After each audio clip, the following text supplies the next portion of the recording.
Assalamualaikum warahmatullahi wabarakatuh. Saya di sini akan menjelaskan tentang pengertian ideologi dan tujuan ideologi. Istilah ideologi berasal dari bahasa Yunani, yaitu idein, yang memiliki arti ide, cita-cita, melihat, atau memandang. Sedangkan logos memiliki arti logika atau ilmu. Dengan begitu, ideologi dapat diartikan sebagai kumpulan ide, gagasan, kepercayaan, dan keyakinan yang memiliki sifat dinamis yang digunakan sebagai pedoman yang arahan untuk mencapai tujuan tertentu. Dalam menjalankan sistem pemerintahan, setiap negara juga menerapkan ideologi yang mereka yakini. Yang berikutnya, tujuan. Yang pertama, untuk mengarahkan suatu kelompok masyarakat menuju cita-cita bersama. Yang kedua, untuk menjadi pedoman dalam membangun peradaban masyarakat. Yang ketiga, untuk mempersatukan berbagai kelompok masyarakat dalam satu naungan. Yang keempat, untuk menawarkan perubahan dengan pemikiran normatif. Sekian dari saya. Wassalamualaikum warahmatullahi wabarakatuh. Assalamualaikum warahmatullahi wabarakatuh. Dan di sini saya akan membahas tentang ideologi dan partai politik.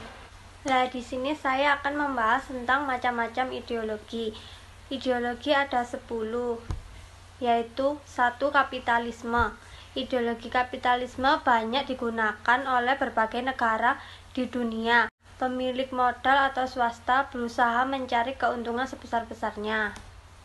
Yang kedua yaitu komunisme. Tujuan ideologi ini adalah untuk memperjuangkan hak semua kelas sosial yang ada di dalam masyarakat menjadi kelas sosial yang sama tanpa adanya perbedaan sesuai dengan hak dan kewajiban warga negara. Yang ketiga yaitu anarkisme. Anarkisme merupakan suatu tatanan tanpa adanya hierarki di dalamnya sehingga semua dianggap sama. Menurut paham anarkisme, negara merupakan sesuatu yang tidak dibutuhkan sesuai dengan hak dan kewajiban warga negara dan dapat menjadi gangguan. Nomor 4. Liberalisme. Liberal berarti bebas. Para penganut liberalisme ini percaya bahwa untuk menciptakan tatanan dunia yang bagus dan maju harus didasarkan pada kebebasan, baik kebebasan dalam pandangan politik bahkan agama. Dalam paham liberalisme terdapat 3 nilai pokok utama yang menjadikannya kuat, yaitu life, liberty, dan property. Nomor 5. Sosialisme. Sosialisme mengutamakan kepemilikan segala sesuatu secara bersama, tidak ada kepemilikan individu. Nomor 6 yaitu konservatisme. Paham ini memusatkan pada nilai-nilai ajaran kuno atau tradisional dan menentang keras dengan adanya modernisasi dan globalisasi. Namun dengan perbedaan nilai di setiap negara, maka tujuan dari paham konservatif juga berbeda sesuai dengan budayanya masing-masing. Nomor 7. Komunitarianisme. Ideologi komunitarisme paham utamanya sama dengan komunis klasik, yaitu menentang adanya paham kapitalis dan liberalis. Nomor 8. Libertarianisme. Pada paham ideologi libertarianisme, warga negara sangat menjunjung tinggi adanya kebebasan, terutama dalam kebebasan individu. Proses pemilihan dilakukan secara utuh pada setiap individu. Dan yang ke-9, fasisme. Fasisme merupakan ideologi yang sangat keras karena segala aspek kehidupan telah diatur mulai dari politik, budaya, ekonomi, dan sebagainya. Para penganut paham fasis ini percaya bahwa pemimpin tunggal yang kuat dan negara tidak berhak adanya pengaturan terhadap masyarakat. Otoriter mampu menciptakan kedaulatan dan kesejahteraan bersama di dalam sistem negara. Dan yang terakhir yaitu demokrasi. Demokrasi berasal dari bahasa Yunani yaitu demos yang berarti rakyat dan kratos yang berarti kekuasaan.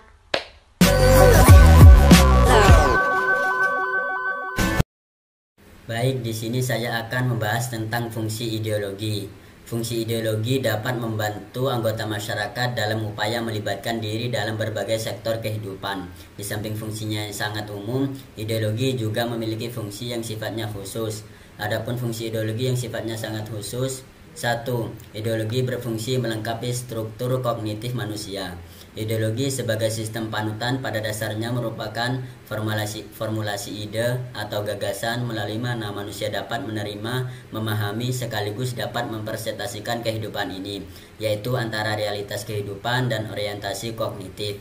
2. Ideologi berfungsi sebagai panduan, bahwa ideologi mencanangkan patokan bagaimana manusia bertingkah laku di samping tujuan dan cara mencapai tujuan. Seiring dengan fungsinya, ideologi menyajikan saluran-saluran yang dapat dipakai ambisi pribadi atau kelompok, hak dan kewajiban, dan parameter yang menyangkut harapan pribadi dan anggota masyarakat. Ideologi juga dapat memberikan batasan kekuasaan, tujuan, dan organisasi yang berkaitan masalah politik.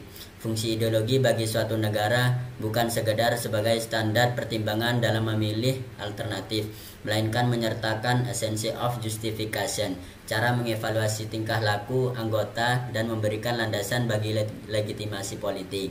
3. Ideologi berfungsi sebagai lensa, melalui mana manusia dapat melihat dunianya, sebagai cermin, melalui mana manusia dapat melihat dirinya, dan sebagai jendela, melalui orang lain bisa melihat diri kita. Ideologi merupakan alat bagi bangsa untuk mengenal dan melihat dirinya sendiri dan mengharapkan orang lain untuk bisa melihat dan menginterpretasikan tindakan yang didasarkan atas ideologi. 4. Ideologi berfungsi sebagai kekuatan pengendali konflik, sekaligus fungsi integratif. Dalam level personal, ideologi dapat membantu setiap individu dalam mengatasi konflik yang terjadi dalam dirinya sendiri ataupun dalam hubungan dengan orang lain. Di sisi lain, ideologi dapat mengikat kebersamaan dengan cara mengintegrasikan berbagai aspek individu. Dengan ini, masyarakat mampu mengetahui ide, cita-cita, tujuan, dan harapan dari masyarakat.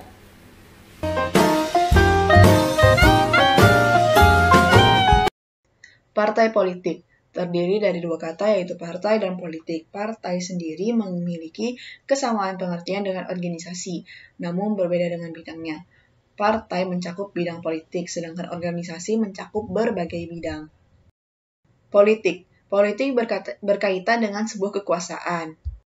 Politik juga dapat diartikan sebagai kegiatan yang berpusat pada masyarakat atau berpusat pada negara.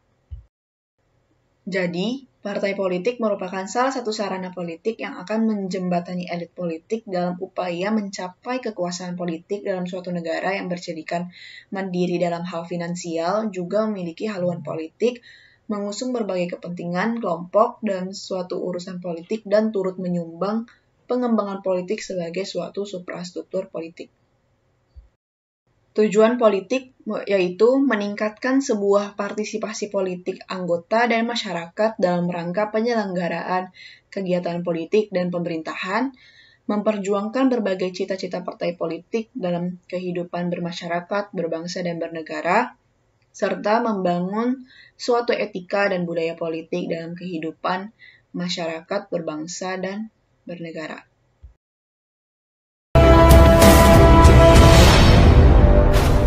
Saya akan menjelaskan tentang jenis dan peran partai politik. Jenis partai politik dibagi menjadi 3. 1. Jenis partai politik berdasarkan tujuan, yaitu partai radikal. Partai radikal merupakan jenis partai politik yang dalam pembentukannya didasari oleh rasa ketidakpuasan yang dialami sekelompok orang terhadap pemerintah politik yang berlangsung di negara tersebut. Partai ini memiliki suatu tujuan yang menginginkan sebuah perubahan atau reformasi yang berjalan cepat, total, dan mendasar. Partai progresif. Partai politik jenis ini dapat dibentuk karena ketidakpuasan terhadap suatu sistem politik yang sedang berlangsung di negara. Tujuan partai politik ini adalah perubahan yang terjadi secara berangsur-angsur atau memiliki tahap. Partai reaksioner. Partai jenis ini juga didasari oleh sebuah ketidakpuasan pada sistem politik yang sedang berlaku dan juga memiliki tujuan untuk dapat mengembalikan sistem politik seperti yang pernah ada sebelumnya. Partai konservatif. Partai politik jenis ini dibentuk atas dasar kepuasan terhadap sistem pemerintahan dan ingin mempertahankan sistem pemerintahan yang sedang berlangsung. 2. Jenis partai politik berdasarkan fungsinya. Partai massa. Partai massa merupakan salah satu jenis partai politik yang memiliki jumlah anggota yang sangat unggul. Partai kader. Partai kader merupakan salah satu jenis partai politik yang mengutamakan sebuah ketaatan dalam organisasinya dan mengedepankan kedisiplinan. 3. Jenis partai politik berdasarkan orientasinya atau pembentukannya. Partai efeksi. Partai efeksi merupakan jenis partai politik yang dalam pembentukannya didasari penghormatan terhadap seorang yang dihormati oleh pembentuk dan anggotanya. Partai kepentingan. Partai jenis ini umumnya dapat dibentuk untuk memperjuangkan kepentingan para pembentuknya. Partai ideologi. Partai ini dibentuk atas suatu dasar persamaan cita-cita, politik, dan agama. Selanjutnya, peran partai politik. 1. Merumuskan kebijakan publik. 2. Memberikan stabilitas politik. 3. Mengikuti pemilihan umum. 4. Ikut menjalankan pemerintahan. 5. Berperan sebagai oposisi. 6. Membentuk opini publik. 7. Membuat sistem parlementer. 8. Membantu perekrutan pemimpin. 9. Merancang undang-undang. 10. Akses ke pemerintah.